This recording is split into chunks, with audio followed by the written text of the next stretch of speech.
بسم اللہ الرحمن الرحیم۔ سورہ دوحہ میں اللہ کہتے ہیں ما ودعک ربک وما قلی وللآخرۃ خیر لک من الاولی، اور اس کا ترجمہ ہے تمہارے رب نے تمہیں چھوڑا نہیں اور نہ ہی تمہیں ناپسند کیا ہے، اور بے شک بعد کی گھڑی تمہارے لیے پہلے سے بہتر ہے۔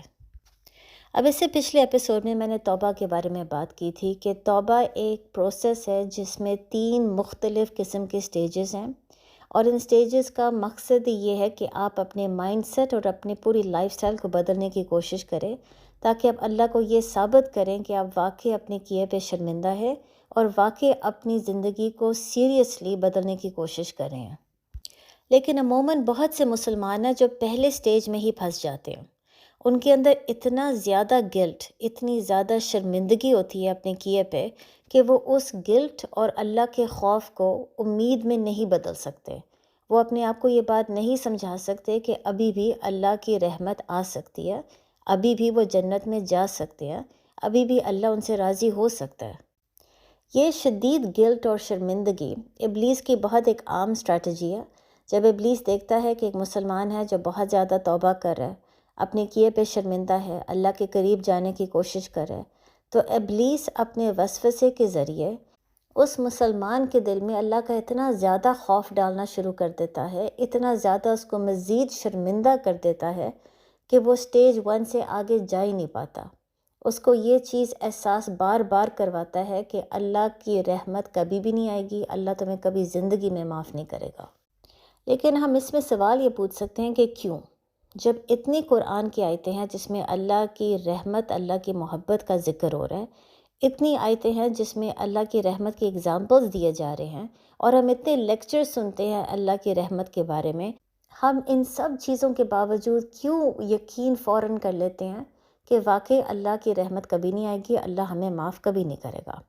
اور اس کا جواب یہ ہے کہ کبھی کبھی جب زندگی بہت زیادہ مشکل ہونا شروع ہو جائے، ہمیں بہت زیادہ پریشانی ہو، ٹینشن ہو، اور ہمیں یہ محسوس ہو کہ تمام دروازے ہمارے لیے بند ہو گئے ہیں، تو پھر عموماً ہم یہی سوچتے ہیں کہ شاید اس لیے کیونکہ اللہ نے ہمیں چھوڑ دیا ہے، اللہ ہم سے ناراض ہے اور ہمیں کبھی بھی معاف نہیں کرے گا۔ کیوں؟ کیونکہ ہم نے پہلے بہت گناہ کیے ہیں اور اللہ نے ہماری توبہ قبول نہیں کی۔ اور پھر جب ہم دوستوں کو دیکھتے ہیں، دوسروں کو دیکھتے ہیں کہ وہ بہت خوش ہیں، مسکرا رہے ہیں، تو ہمیں مزید اس چیز کا احساس ہونا شروع ہو جاتا ہے کہ ہماری ہی زندگی مشکل ہے کیونکہ اللہ ہم سے ناراض ہے۔ اس میں پہلی تو یہ بات ہے کہ یہ سمجھ لے کہ اللہ کی ناراضگی بہت بڑی چیز ہے۔ اگر اللہ کسی انسان سے ناراض ہیں تو وہ صرف 2-3 امتحان نہیں بھیجے گا، وہ پھر ایک عذاب اس انسان پر بھیجے گا۔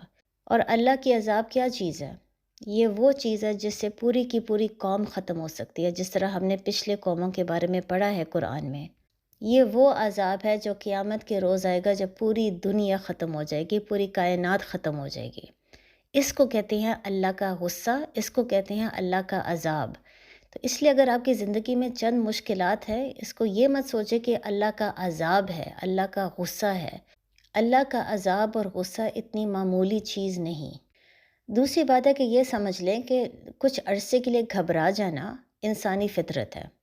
جب نبی محمد صلی اللہ علیہ وآلہ وسلم نبی بنے تھے تو ان کے شروع کے چند سال بہت مشکل تھے۔ لوگ ان کو برے ناموں سے پکارتے تھے، ان کا مذاق اڑاتے تھے، لیکن کیونکہ وہ نبی تھے، ان کا کام تھا کہ بار بار اللہ کا پیغام سب کو دینا۔ لیکن پھر اتنے مشکل حالات میں، اتنی ٹینس اور سٹریسفل حالات میں کچھ عرصے کے لیے وحی آنا بند ہو گئی، اور لوگوں نے اس وقت نبی کا مذاق اڑانا شروع کر دیا اور ان کو یہ کہنا شروع کر دیا کہ اللہ نے آپ کو چھوڑ دیا ہے، اللہ آپ سے ناراض ہیں۔ اور کچھ عرصے کے لیے ان کو یہی خیال آیا کہ واقعی شاید اللہ نے مجھے چھوڑ دیا ہے، کیا واقعی اللہ شاید مجھ سے ناراض ہو گئے ہیں۔ اور پھر یہ چیز سوچ سوچ کے وہ شدید پریشان ہو گئے، لیکن آخر کار اللہ نے وحی بھیجی، اور جب اللہ نے وحی بھیجی اس وقت سورۃ دوحہ نازل ہوئی۔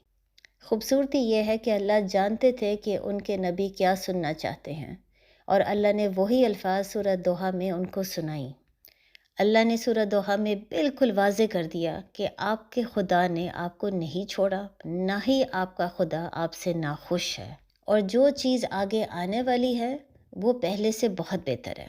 اب ظاہر ہے اس کا مطلب آخرت بھی ہو سکتی ہے کہ آپ کی آخرت اس دنیا سے بہت بہتر ہے، لیکن اس کا یہ بھی مطلب ہو سکتا ہے کہ اس دنیا میں بھی آگے آپ کی زندگی میں جو آنے والا ہے وہ ابھی اس وقت سے بہت بہتر ہے، تو اس لیے آپ بہت پریشان نہ ہوں۔ اگر اس وقت آپ کی زندگی بہت مشکل ہے تو اللہ آپ کو لازماً آگے آرام ضرور بھیجے گا۔ اس وقت یہ مشکل برداشت کرنا، اس امتحان میں گزرنا آپ کے لیے بہت بہتر ہے، اور چاہے آپ کو بعد میں اس کی حکمت سمجھ آئے یا نہ آئے، ایک توکل ہونا چاہیے کہ ہر مشکل میں کوئی نہ کوئی بہتری ضرور ہے، کیونکہ جب ہماری زندگی میں بہت سے مشکلات آتے ہیں تبھی ہمیں احساس ہوتا ہے کہ ہمارے اندر صبر کتنا ہے، تبھی ہمیں احساس ہوتا ہے کہ ہمارے اندر قوت اور طاقت اور قابلیت کتنی ہے۔ یہ وہ چیزیں ہیں جو صرف تب سامنے آتی ہیں جب زندگی میں مشکلات ہوں، جب زندگی آسان ہو تب یہ چیزیں سامنے نہیں آتی۔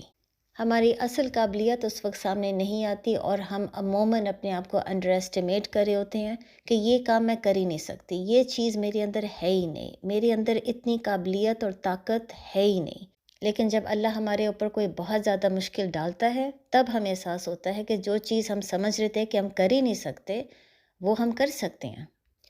تو یاد رکھیے، آپ کی زندگی میں جب مشکل وقت آئے اس کا یہ نہیں مطلب کہ اللہ آپ سے ناراض ہے، کہ اللہ نے آپ کو چھوڑ دیا ہے۔ اللہ اپنے کسی بھی مسلمان کو نہیں چھوڑتا۔ جو انسان اللہ سے جڑنے کی کوشش کرتا ہے، اللہ کو ڈھونڈنے کی کوشش کرتا ہے، اللہ ایسے انسان کو کبھی نہیں چھوڑتا۔ آپ کی زندگی کی مشکلات آپ کی بہتری کے لیے ہیں، آپ کو خالص کرنے کے لیے اللہ بھیجتے ہیں، اس لیے نہیں کیونکہ اللہ آپ سے ناراض ہے۔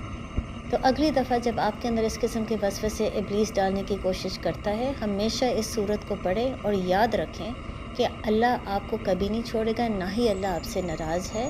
اللہ کی ناراضگی بہت بڑی چیز ہے، اور اللہ اپنے کسی بھی انسان کو اس طریقے سے نہیں چھوڑتا۔ السلام علیکم۔